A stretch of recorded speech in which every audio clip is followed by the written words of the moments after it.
کہتے ہیں بولے نہیں ہم ایسی دفعہ لگائیں گے آپ چھوٹتے رہ جائیں گے. اٹ مین قانون ان کو پتہ نہیں عجیب سا ان لوگوں نے مائنڈ بنایا ہوا ہے کہ ہر چھوٹی بات پہ ہم دفعہ لگا دیں گے, ہر چھوٹی بات. پھر وہ جو میرے ساتھ دوست تھے وہ مجھے کہتے یار خدا کا واسطہ تو نہیں ڈرتا, تو یہ ہم پھنس جائیں گے, ہم تو پکے ہو جائیں گے. اور یقین کریں میں یہ تو بات اگر مجھے یہ بات عدالت تک پہنچ جائے, عدالت ہی مجھے بلا لے کہ اظہار کس نے تجھے دھمکیاں دی تھیں قانون کی اور دفعہ لگانے کی. جب میں نے پانی مانگا میں نے کہا سر میں جیل کا پانی نہیں پی سکتا, یہ لیزدار پانی ہے, گندا ہے اور کھانا یہاں کا بڑا گندا ہے, تو میں صرف پانی اور بسکٹ پہ گزارا کروں گا. تو مجھے انسپیکٹر نے 3 اسٹار غالباً انسپیکٹر ہی ہوتا ہے, اس نے مجھے کہا کہ کہتے یہ کھانا تجھے کھانا پڑے گا, یہی پانی پینا پڑے گا, ورنہ ہم تجھ پر ایسی دفعہ لگائیں گے کہ تو چھوٹتا رہ جائے گا. اب وہاں پر مجھے ایز اے ٹیچر میں تو آبزرو کرتا ہوں رویوں کو, میں سوچ رہا تھا کہ جس پولیس کے انسپیکٹر کا لیول یہ ہے کہ بھئی ایک بیسک چیز پانی مانگنے پر بھی اگر دفعہ لگتی ہے تو بیچارہ نہ بولنے والا کیا کرتا ہوگا. پھر میں نے ان کو ایک بات کہہ دی, میں نے کہا آگے ہوتا جو, میں نے کہا یار اگر میری جگہ پہ حمزہ شہباز بیٹھا ہوتا تو پھر آپ اس کو یہ پانی پلاتے یا پھر قانون آپ کا تبدیل ہو جاتا. اس پر وہ لاجواب ہوا. میں نے کہا ایک بھگوڑے کو اسی قانون نے لندن پہنچا دیا ہے, وہ کنوکٹڈ تھا, آپ نے اس کو پروٹوکول کے ساتھ بھجوا دیا. ڈاکٹر آیا تو ڈاکٹر کے سامنے میں نے یہ احتجاج کیا, میں نے کہا یار آپ ڈاکٹروں نے ایک بھگوڑے کو ادھر پہنچا دیا, وہ کنوکٹڈ تھا, لیکن ہم پر اتنی پابندی کیوں ہے جبکہ خود کہتے ہو کہ آپ پی ٹی آئی ورکرز ہیں. بھئی پانی بیسک نیڈ ہے انسان کی, اب وہ بھی ہمیں نہیں دینا چاہ رہے. یہ ایک پھر اس نے ایک بات کی جو اعلیٰ حکام تک جائے تو ان کو بھی میرے خیال میں شیشے میں دیکھ کے اپنے مونچھوں پہ ہاتھ پھیر کے پھر شرم آنی چاہیے. انہوں نے کہا کہ آج ہمیں جو ہدایات ہیں وہ یہ ہیں 302 والا مجرم بھاگتا ہے تو بھاگ جائے, پی ٹی آئی کا ورکر نہیں بھاگنا چاہیے, پی ٹی آئی کے ورکر پہ کوئی رعایت نہیں ہونی چاہیے. میں کہتا ہوں ڈوب کے مر جائیں, شرم آنی چاہیے آپ لوگوں کو. اس طرح حکومتیں نہیں ہوتی. جمہوریت کے نام پہ یہ میں آپ کے ریلے دیکھتا رہا تھا, آپ کے یہ جو لانگ مارچ نکلتے رہے جمہوریت جمہوریت جمہوریت. بھئی یہ جمہوریت تھی 1980 کے مظالم کو آپ نے دہرایا جب ضیاء نے پیپلز پارٹی پہ انتہا کے مظالم ڈھائے تھے. یعنی میں پھر کہتا ہوں مجھے اچھا پھر ایک بات پہ وہ 3 اسٹار جو بڑا فن خان بنا ہوا تھا اس کو میں نے کہا آپ مجھ پر دفعہ لگانا چاہتے ہیں, کہتے ہیں ہاں دفعہ لگاؤں گا اور تو چھوٹے گا نہیں. میں نے کہا سر پھر بھی تو آپ نے مجھے جیل لے جانا, اپنا ادھر لے جانا ہے نا عدالت کے سامنے. کہتے ہیں ہاں. میں نے کہا عدالت میں جائیں گے میں پھر جج سے پانی مانگوں گا.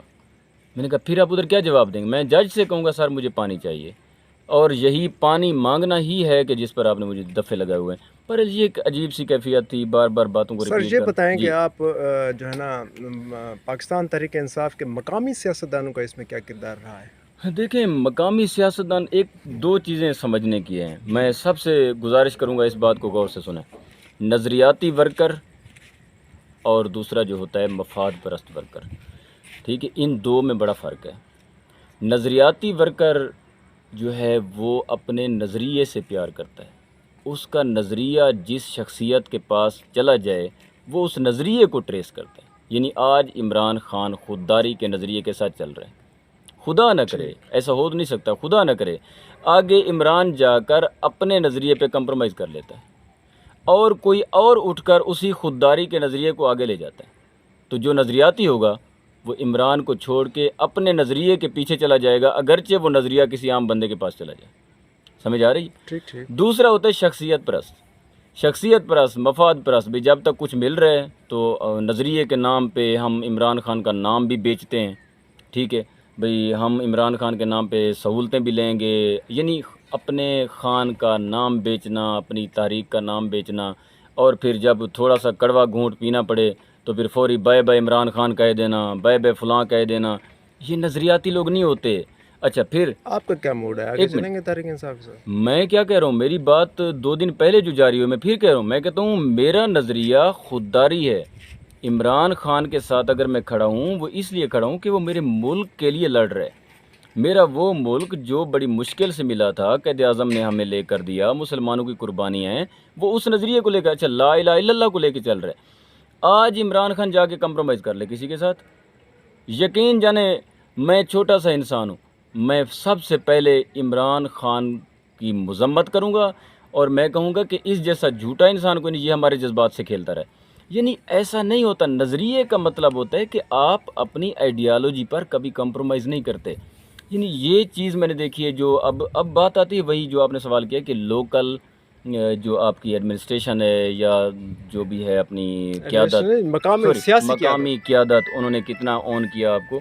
اب میں اس پر یہی کہوں گا مجھے لوکل سیاست میں کوئی نظریاتی قائد نظر نہیں آیا. اس وقت بھی میں دیکھ رہا ہوں کہ ہواؤں کا رخ دیکھا جا رہا ہے. عمران خان صاحب کی پاپولیرٹی کی وجہ سے لوگ اس کے ساتھ کھڑے ہوئے ہیں. ادروائز تھوڑا سا اشارہ اگر مل گیا یا خدا نہ کرے کوئی ایسا واقعہ رونما ہو جاتا ہے کہ عمران خان صاحب کی پاپولیرٹی کو کوئی ڈیمیج ہوتا ہے تو لوگ ادھر ادھر جائیں گے. اس وجہ سے ہمیں کسی نے آن نہیں کیا. اور افسوس کی بات یہ ہے کہ ہمیں یا تو جو ادھر ہمارا ورک ہو رہا تھا یا تو ہمیں P T I D G Khan چھڑوا رہی تھی یا ہمیں اگر ویلکم کر رہے تھے جیل کے گیٹ کے باہر تو پی ٹی آئی ملتان ہمیں ویلکم کر رہی تھی.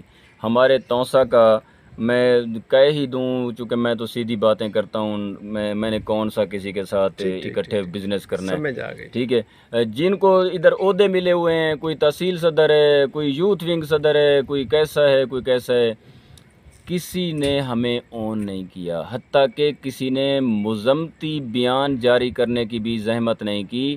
جو خود کو نظریاتی کہتے ہیں بھی میں تو یوتھ ونگ کا صدر ہوں, کوئی کہتے ہیں میں تحصیل کا صدر ہوں, اور جب امن کے حالات ہوتے ہیں تو مائک ان کے ہاتھ میں ہوتا ہے اور یہاں کھڑے ہو کر عمران خان صاحب کی زندگی کے مالک بنے ہوئے ہوتے ہیں. مجھے عجیب لگ رہا ہوتا ہے کہ یہ پتہ نہیں عمران خان صاحب ان کی ملکیت ہے یا کیا. یعنی اتنی عمران خان سے محبت شو ہو رہی ہوتی ہے. حالانکہ حقیقت یہ کیا ہے کہ جب مشکل وقت آیا ان کو باقاعدہ بولا گیا کہ آپ صدر ہیں, آپ کی قیادت میں جو لوگ ہیں آپ ان کے حوالے سے اپنا بیان جاری کریں. انہوں نے کہا کہ ہم بائی نیم بیان جاری کرنا نہیں چاہتے. یعنی یہ عجیب سی کیفیت ہے. اچھا کوئی کہیں تھا کوئی کہیں تھا. اچھا جب ہم باہر نکلیں افسوس کی بات کہ ہماری اپنی لوکل قیادت میں سے کوئی بھی نہیں تھا جو ریسیو کرے. چلیں ٹھیک ہے, سمجھ آ گیا. آخری سوال کی طرف آتا ہوں میں. ابھی آخری نہ کریں, ابھی بات جانے جا رہی ہے, ویڈیو لمبی ہو جائے گی, پیغام نہیں پہنچے گا سارا. نوجوانوں کے نام کیا پیغام ہے آپ کا؟ میرا نوجوانوں کے بارے میں ان سے یہی پیغام ہے کہ جو میں نے جیل میں ہم نے اجازت لی آخری رات ہم نے جیل میں جلسہ کیا. ٹھیک ہے. جیل کے جلسے میں جو میں نے سپیچ کی ہے نا وہی میں ادھر آپ کو سنا دیتا ہوں. ٹھیک ہے. ادھر میں نے سپیچ کی ہے, وہاں پولیس والوں کو میں نے مخاطب کیا. پولیس والے کھڑے تھے, پی ٹی آئی کے تھے, ان کو میں نے مخاطب کیا. میں نے کہا اگر عمران خان صاحب دھرنے پہ بیٹھ جاتا ہے, ہمیں اگر ادھر کئی مہینے رہنا پڑتا ہے, ٹھیک ہے, یاد رکھیں اس طرح کی باتوں کو اکثر لوگ کہتے ہیں بھی فلاں بندہ جنونی ہو گیا. نہیں, یہ جنونی نہیں ہے, یہ ایک عشق کی داستان ہے, یہ ایک جذبہ ہے. میں نے کہا اگر ہمیں یہاں رہنا پڑتا ہے, میں نے پولیس والوں سے مخاطب ہو کے کہا کہ میں نے کہا کہ اگر میری ڈیتھ بھی اس جیل میں ہونے لگ جائے تو میرے مرتے ہوئے جسم کو کسی خوددار ملک میں لے جانا, میری سانس اس غلام ملک میں نہیں نکلنی چاہیے.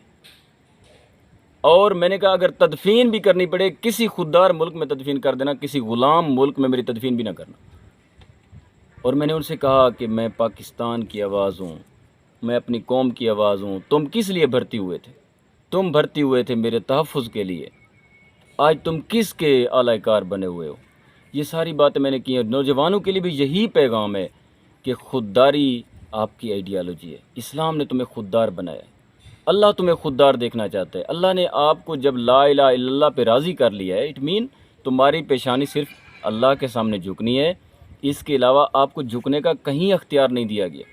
جب اتنی خوددار دیکھنا چاہتا ہے تمہارا اللہ تم کو, تم کیوں روزی کو مجبوری بنا کر کسی کے سامنے جھکتے ہو؟ کسی کو کہتے ہو, کہیں کہتے ہو ہماری جاب کا مسئلہ ہے. مجھے مشورے دیے جاتے ہیں سر آپ کی روزی تنگ ہو جائے گی, سر آپ اس طرح کھل کے نہ بولیں, ادارے ناراض ہو جائیں گے. میں کہتا ہوں ادارے سمجھیں کہ وہ ہمیں اون کریں, ہم ان کے اپنے ہیں, ہم ان کے اپنا ٹیکس دیتے ہیں ان کو پیسے دینے کے لیے, فیسیلیٹیٹ کرنے کے لیے.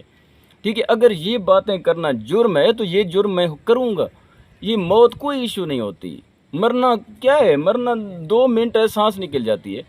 تو کم اچھا کتنے لوگ ہیں جو قبروں میں پڑے ہوئے ہیں جو اسی لیے نہیں بولتے تھے کہ کہیں ہم مارے نہ جائیں, کہیں ہمیں کوئی اٹھا نہ لے جائے. او بھائی موت ایشو نہیں ہے, اصل ایشو ہے کہ تم زندہ بھی ہو